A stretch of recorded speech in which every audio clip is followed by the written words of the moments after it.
Hi అండి, welcome to class mass Maharaja with ma'am.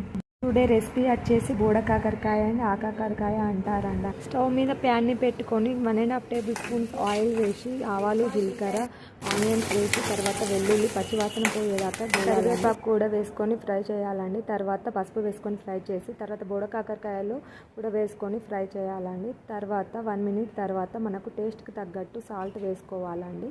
Salt వేసుకొని మూత వేసుకోవాలండి. అంతలోపు మనము కారపొడి అయితే పట్టేసుకుందాం. నాకైతే ఆల్రెడీ ఫస్టే ఉంటుంది, నేను స్టాక్ పెట్టుకుంటాను. దానికి కావాల్సిన కారపొడి కందిపప్పు, మినపప్పు, శనగపప్పు, ధనియాల పొడి, జీలకర్ర, ఎండుమిర్చి దోరగా వేయించి గ్రైండ్ చేయాలండి.